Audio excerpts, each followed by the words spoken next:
In 2026, AI imposter scams are a major threat. Scammers clone voices and faces to steal money. They use deepfakes for social engineering, verify all requests, enable 2FA, report scams. You remember those old phishing emails, right? The ones with the horrible spelling, promising you a fortune from some prince you've never met? Yeah, we all got pretty good at spotting those a mile away. But that was just the tutorial level. What we're dealing with today is a whole different beast. An era of dissection powered by AI that can perfectly mimic the voices and faces of the people you trust most. The game has absolutely changed. So let's just jump right in. Take a look at this number. $25 million. And no, that's not a company's quarterly revenue. That's not some blockbuster movie budget. That is the price tag of a single scam. And this quote, this is how they did it. This is directly from the police investigation into that heist. I mean, just let that sink in for a second. An entire video conference call filled with faces and voices you'd recognize. All of it completely fake. This isn't science fiction anymore. This is happening right now. So the question is, how on earth did we get here? To really get a handle on the threats we're facing, we have to look at how things have evolved.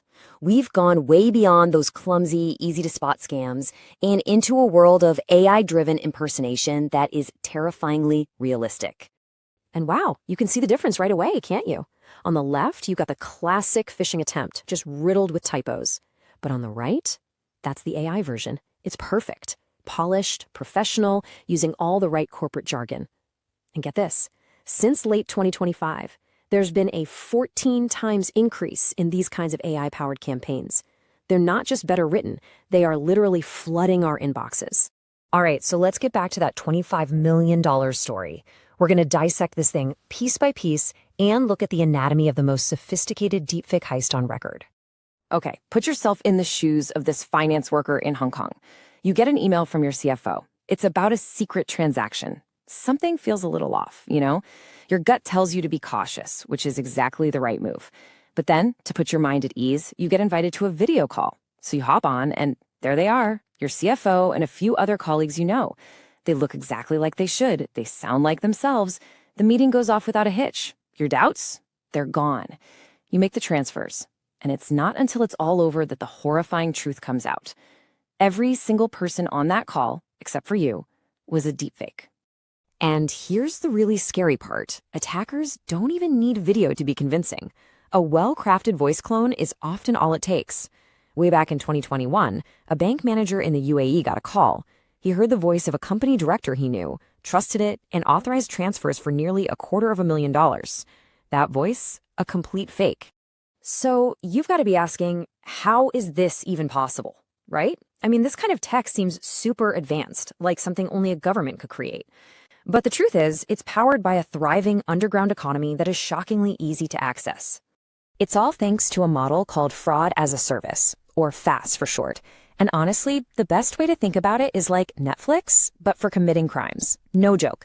Scammers don't have to be brilliant hackers anymore. They just subscribe to these services on platforms like Telegram and get a full suite of AI tools, complete with instructions and even tech support.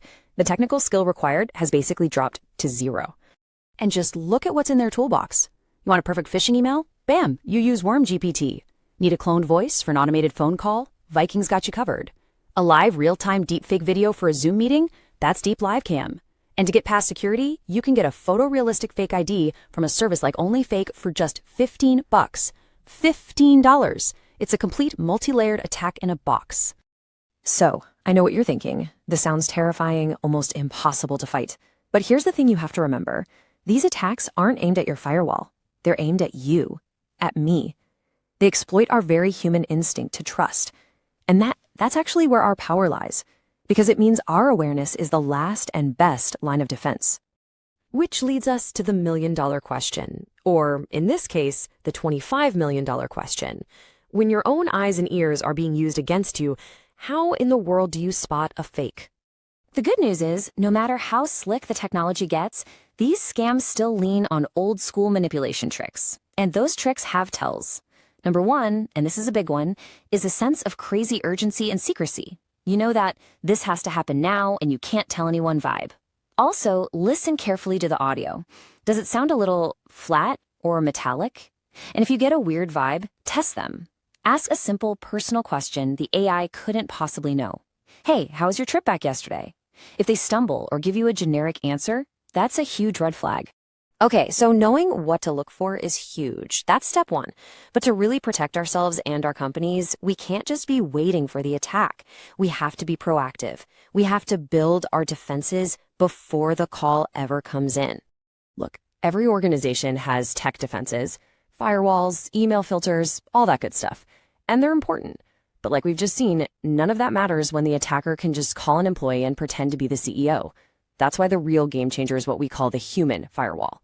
It's not about software, it's about training your people, setting up simple but solid verification rules, and creating a security culture where it's not just okay to be skeptical, it's encouraged. And this isn't a one-and-done training session. Building a strong human firewall is a cycle. It's a really simple 3-step loop. First, you measure how your team does with controlled, safe scam simulations. Then, based on those results, you provide targeted awareness training. And then, you do it again. It's like building a muscle. You have to keep working it out to stay strong and adapt. Okay, if you walk away with only one piece of advice today, please let it be this. This is the ultimate test. It's the silver bullet.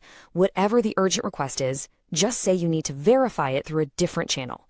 Something simple like, got it, I'll just text you in your personal cell to confirm the details. Or, let me just ping you on our company chat. A real colleague will say, of course.